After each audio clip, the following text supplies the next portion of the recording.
Friends, आज हम discuss करने जा रहे हैं क्वार्टाइल्स। फ्रेंड्स, क्वार्टाइल्स जो है उसकी अगर हम डेफिनेशन देखें तो है quartiles are measures of central tendency that divide a group of data into 4 sub groups और पार्ट्स। मतलब अकॉर्डिंग टू दिस डेफिनेशन इसमें ये डिस्कस किया गया है कि क्वार्टाइल्स है वो मेजर्स ऑफ सेंट्रल टेंडेंसी है और उसमें हमें जो भी डेटा दिए होते हैं उसको हम 4 पार्ट में डिवाइड करते हैं। तो फ्रेंड, अगर मेरे पास कोई डेटा है उसको अगर मुझे चार पार्ट में डिवाइड करना है तो इसके लिए ऑब्वियसली मुझे 3 डिवाइडर लगाने पड़ेंगे। तो फ्रेंड्स, इस तरह से क्वार्टाइल्स की अगर हम बात करें तो 3 क्वार्टाइल्स है Q1, Q2 जिसको हम M से भी डिनोट कर सकते हैं एंड Q3। तो फ्रेंड Q1 जो है उसको हम फर्स्ट क्वार्टाइल भी बोल सकते हैं या फिर उसको हम 25th परसेंटाइल भी बोल सकते हैं। Q2 जो है उसको हम सेकंड क्वार्टाइल बोल सकते हैं एंड 50th परसेंटाइल भी बोल सकते हैं।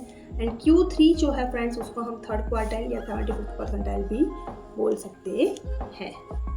तो फ्रेंड्स, अब हम क्वार्टाइल्स कैसे फाइंड करते हैं उसके स्टेप्स देख लेते हैं। तो स्टेप नंबर 1 है arrange the data in ascending order. So friends, हमें जितने भी डेटा दिए उसको हमें सबसे पहले असेंडिंग ऑर्डर में अरेंज कर देना है। Step number 2, calculate percentile location. Friends, percentile location जो है उसको हम स्मॉल आई से डिनोट कर सकते हैं एंड स्मॉल आई जो है उसका फार्मूला है I = P / 100 × N। And step number 3 है कि if I is whole number then quartile is the average of I and I + 1 locations value। मतलब ये I की वैल्यू अगर मेरी होल नंबर है, मतलब इंटीजर नंबर है, लाइक 2 है, 3 है, 5 है, इस तरह से, तो मेरी ith location and ith + 1 number की जो लोकेशन है वो दोनों पे जो वैल्यू होगी उसका average that will be my quartile value.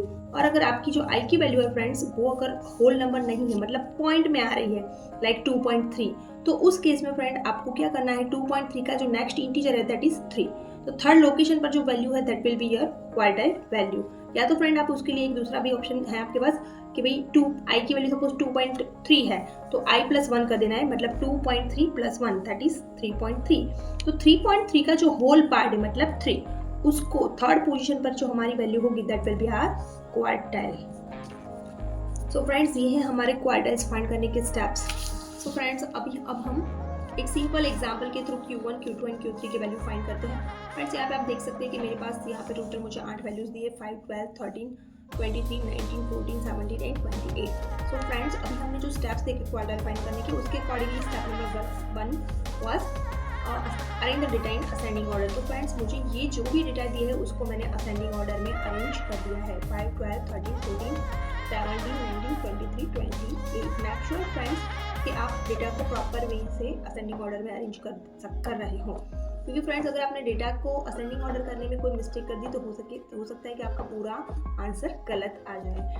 तो यहाँ पे स्टेप नंबर 1 हमारा कंप्लीट होता है। फ्रेंड्स, स्टेप नंबर 2 है find the value of I। Find the value of I का फॉर्मूला था फ्रेंड I = P / 100 × N। तो फ्रेंड्स, ये जो कैलकुलेशन है वो अभी हम Q1 के लिए कर रहे हैं। जैसे कि फ्रेंड्स अभी हमने देखा था Q1 जो है उस Q1 = P20, मतलब Q1 की वैल्यू होता है Q1 = 25th परसेंटाइल होता है।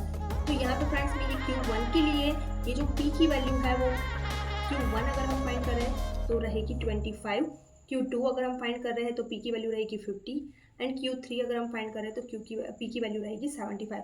तो फ्रेंड्स, ये जो कैलकुलेशन है वो हम Q1 के लिए कर रहे हैं, इसलिए P की वैल्यू रहेगी 25 / 100 × N। यहाँ पे टोटल 8 डेटा वैल्यूज है, इसीलिए हमने यहाँ पे 8 लिखा है। 25 4 × 100 4 2 × 8। तो फ्रेंड्स, यहाँ पे इसके अकॉर्डिंगली हमारी I की जो वैल्यू है 2।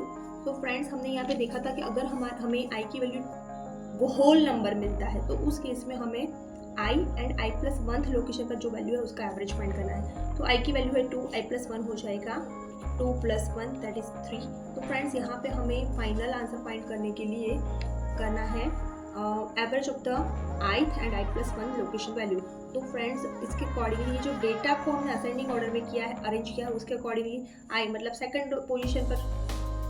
पोजीशन पर जो वैल्यू है वो है 12 एंड थर्ड पोजीशन पर जो वैल्यू है वो है 13। तो 12 + 13 / 2। तो इसके अकॉर्डिंगली फ्रेंड्स हमारा जो फाइनल आंसर होगा that will B 12.5 for Q1। So friends अब हम Q2 फाइंड कर लेते हैं।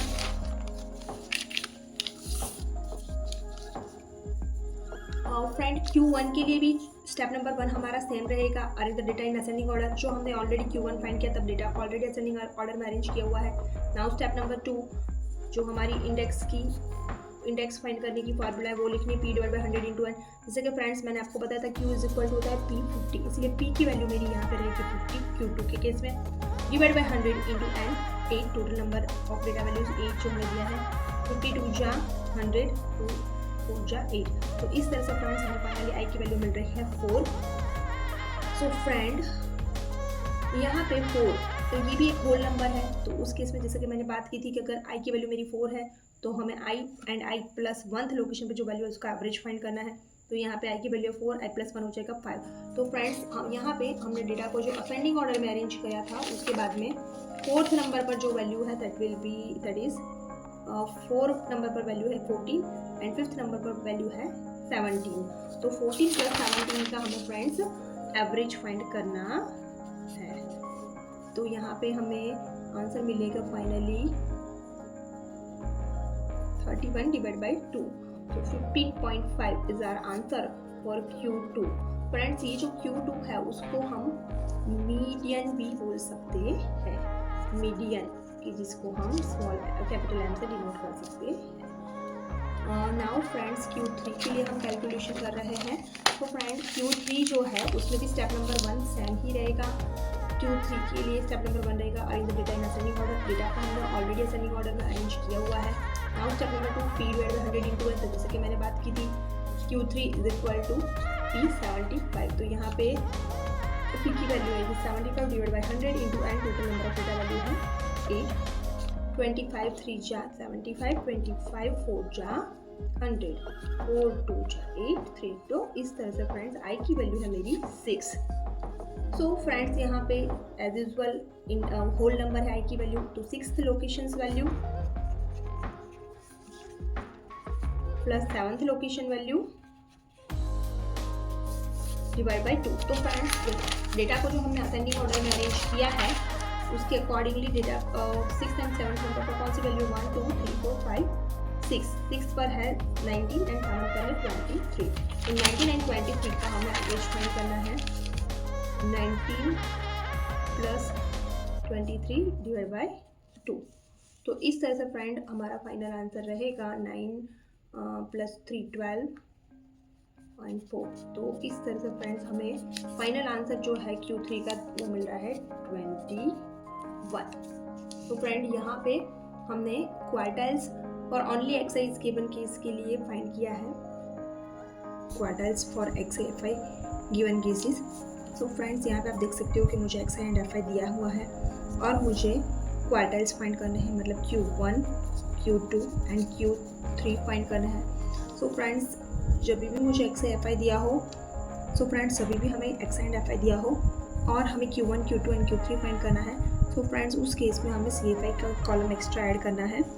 सो फ्रेंड्स CFI कैसे फाइंड करते हैं उसके लिए मैंने ऑलरेडी एक शॉर्ट बनाया हुआ है और वीडियो भी बनाया हुआ है, please do watch that video. So friends CFI का जो फुल फॉर्म है वो है क्यूमुलेटिव फ्रीक्वेंसी।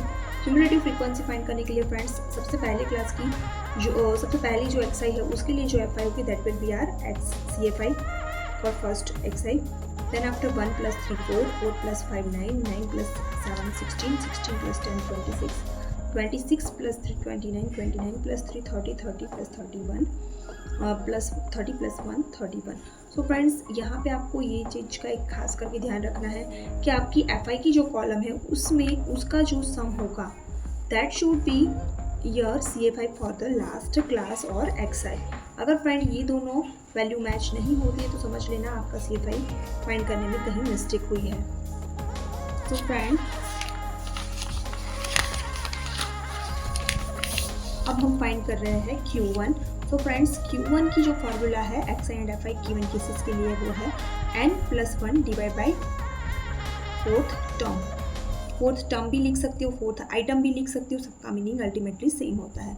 सो फ्रेंड्स मैंने पहले भी मीडियन फॉर ग्रुप डेटा वाले केसेस के लिए केस में मैंने डिस्कस किया था। कि जब भी हमें कोई भी सम में फ्रीक्वेंसी दी हुई है उस केस में n है वो ऑलवेज सिग्मा एफ आई ही होगा। सिग्मा एफ आई मतलब एफ आई वाली जो कॉलम है उसका समेशन। सो फ्रेंड्स अभी जस्ट हमने देखा कि एफ आई कॉलम का जो समेशन है वो है 31 + 1 divide by 4th term. 31 + 1 32 divide by 4th is equal to 8th term. So friends यहाँ पे आया है 8th टर्म। अब फ्रेंड्स ये जो है सी एफ आई कॉलम में आपको देखना है कि 8 जो है वो कौन सी सी एफ आई में इंक्लूड होती है। सो फ्रेंड जो मेरा 8 है वो इसमें इंक्लूड नहीं होगा, इसमें भी इंक्लूड नहीं होगा, इसमें इंक्लूड होगा। तो फ्रेंड आपको वो सी एफ आई नहीं बट वो पर्टिकुलर सी एफ आई के लिए जो एक्स आई है that will be your Q1। So friends यहाँ पे आप देख सकते हो कि 8 जो हमें मिला है वो 8 के लिए जो एक्स आई है वो है 62। तो फ्रेंड अकॉर्डिंग टू दैट हमारी जो Q1 की वैल्यू है वो रहेगी 62। नाउ फ्रेंड्स Q2 जो है उसको आप सेकंड क्वार्टाइल बोल सकते हो, मीडियन भी बोल सकते हो।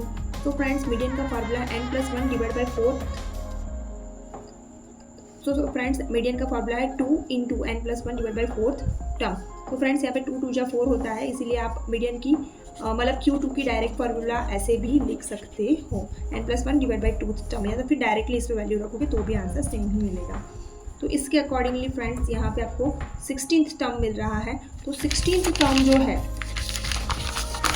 16th टर्म है वो फ्रेंड्स ये पर्टिकुलर एक्स आई में इंक्लूड हो रहा है, तो उसके लिए ये सी एफ आई में इंक्लूड हो रहा है, तो उसके लिए जो एक्स आई है वो है 63।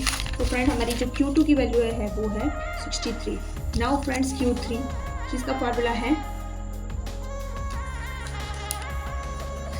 3n+1 divide by 4th term. So friends यहाँ पे ये जो फार्मूला है उसके अंदर वैल्यूज़ पुट करने के बाद में हमें फाइनली मिल रहा है 24th टर्म। तो फ्रेंड्स यहाँ पे आप देख सकते हो 24th जो है वो हमारी ये वाली सी एफ आई में इंक्लूड हो रही है और उसके लिए जो एक्स आई है वो है 65। तो फ्रेंड ये पर्टिकुलर केस में हमारे जो Q3 की वैल्यू है वो रहेगी 65। सो आई होप सो फ्रेंड आपको quartile for x and F I given case के लिए बहुत अच्छे से समझ में आया होगा। क्वार्टाइल डिस्कस करने जा रहा है for the case when we have given class and frequency. So friends यहाँ पे आप देख सकते हो कि यहाँ पे हमें क्लासेस दिए हुए हैं और यहाँ पे हमें फ्रीक्वेंसी दी हुई है। Friend class and F I given case के लिए भी हमें अगर क्वार्टाइल फाइंड करना है तो सी एफ आई कॉलम की ज़रूरत पड़ेगी। इसलिए फ्रेंड सबसे पहले मैंने जैसे कि आगे की वीडियो में डिस्कस किया उसी तरह हम सी एफ आई की कॉलम फाइंड कैलकुलेट कर लेंगे। तो यहाँ पे फर्स्ट क्लास की जो सी एफ आई रहेगी वो रहेगी 3 + 4 7 7 + 2 9 9 + 1 10 10 + 3 30। सो फ्रेंड्स जैसे कि मैंने बोला था कि ये दोनों वैल्यू मैच होनी चाहिए, अगर मैच नहीं होता है तो definitely C F I find करने में कहीं मिस्टेक हुई है। नाउ फ्रेंड Q1 जो हमें फाइंड करना है, यहाँ पे friend class and F I वाला केस है, इसके लिए सबसे पहले हमें फ्रेंड्स Q1 क्लास फाइंड करना पड़ेगा। तो Q1 क्लास फाइंड करने के लिए जो फार्मूला है वो है n/4th टर्म। तो फ्रेंड्स यहाँ पे जो जैसे कि मैंने डिस्कस किया था कि जब भी हमें फ्रीक्वेंसी दी है in that case n is equal to sigma F I. तो मेरा सिग्मा एफ आई है 13, तो 13 divide by 4th term 3.25 term. ये जो 3.25 है वो मेरा ये वाली पर्टिकुलर जो सी एफ आई है उसमें इंक्लूड हो रहा है। तो मेरा जो Q1 क्लास है वो है 5 to 10। और फ्रेंड इतना डिस्कस करने के बाद में फ्रेंड यहाँ पे जो मेरा Q1 फाइंड करने का फार्मूला है वो है L + n/4 minus C F I divide by F I into C. तो फ्रेंड L जो है वो मेरा जो क्लास मुझे मिला था Q1 क्लास वो था 5 to 10। तो मेरा जो Q1 क्लास मुझे मिला है उसका लोअर लिमिट मतलब वो है 5, वो मैंने यहाँ पे रखा है। n/4 की जो वैल्यू थी वो थी 3.25। CFI जो है फ्रेंड मुझे जो क्लास मिला है उसके ऊपर के क्लास की लेनी होती है, और FI जो है वो क्लास हमें मिला है वो पर्टिकुलर क्लास की FI लेनी होती है। तो CFI मेरे क्लास के ऊपर की CFI एंड FI जो क्लास है उसकी FI एंड इंटू C ये क्लास विड्थ है वो 5 + 0.25 into 5 divide by 4। So friend यहाँ पे मिलेगा 5 0.25 इंटू 5 तो 1.25 डिवाइड बाई 4। तो इस तरह से फ्रेंड जो मेरा फाइनल आंसर है वो है 5.3125। तो ये जो फ्रेंड है वो मेरा आंसर है Q1 के लिए। Q2 के लिए फ्रेंड्स हमारा फॉर्मूला आप चाहो तो डायरेक्ट ऐसा भी लिख सकते हो 2 इंटू n/4 टर्म। तो अल्टीमेटली फ्रेंड्स यहाँ पे ये 2 जब 4 कैंसिल होगा, इस तरह से हमें फाइनली मिलेगा n/2 टर्म। तो इस तरह से n की value 13 divide by 2 term 6.5 term. और यहाँ पे जो 6.5 है वो मेरे यही पर्टिकुलर क्लास में मतलब इंक्लूड होगा, इसलिए 5 to 10 जो है 5-10 वो मेरा Q2 वाला क्लास रहेगा। Q2 की जो फार्मूला है वो है रहेगी L plus N by two minus C Y divide by F I into C. L जो है ये क्लास की वो है 5, एन बाई टू की वैल्यू है 6.5। सी एफ आई है जो मेरे पर्टिकुलर क्लास की ऊपर की क्लास की जो है वो 3 एंड पर्टिकुलर क्लास की जो एफ आई है वो है 4 और क्लास विड्थ है 5। और इस तरह से फाइनल कैलकुलेशन करने के बाद में फ्रेंड्स मुझे Q2 जो है वो मिल रहा है 9.375। Now Q3। तो फ्रेंड यहाँ पे Q3 की जो फार्मूला है वो रहेगी, पहले तो मुझे Q3 क्लास फाइंड करना पड़ेगा, जिसके लिए फार्मूला रहेगी 3 into N by fourth term. तो 3 एज इट इज़, एन की जो वैल्यू है 13, 4, तो इस तरह से 9.75 फिफ्थ टर्म। तो उसके अकॉर्डिंगली फ्रेंड जो है ये 9.75 मतलब 950 to 20 जो है वो वाला क्लास हमारा रहेगा। उसके ऊपर के क्लास की सी एफ आई है 9 एंड एफ आई है 1। तो उस तरह से पूरा कैलकुलेशन हम करेंगे फ्रेंड्स। तो ये जो है एल जो मेरा पर्टिकुलर क्लास है उसकी लोअर लिमिट 15, ये जो है वैल्यू वो है 9.75। सी एफ आई जो अभी हमने जस्ट देखी 1 है, मेरा जो पर्टिकुलर ये क्लास है उसके ऊपर के क्लास की सी एफ आई है 9, एफ आई जो है वो हमें पर्टिकुलर क्लास की फ्रीक्वेंसी लेनी है वो है 1 into C class limit that is 5। तो इस तरह से फाइनली फ्रेंड्स हमें फाइनल आंसर मिल रहा है 18.75। So friend I hope so आपको क्वार्टाइल जो है ग्रुप डेटा के लिए बहुत अच्छे से समझ में आया होगा। सो फ्रेंड्स, अगर आपको मेरी वीडियोस अच्छे लगते हैं तो आप अपने फ्रेंड्स के साथ में, रिलेटिव्स के साथ में इसको शेयर कर सकते हो। वीडियोस को लाइक करो एंड कमेंट करो। Thank you for watching guys.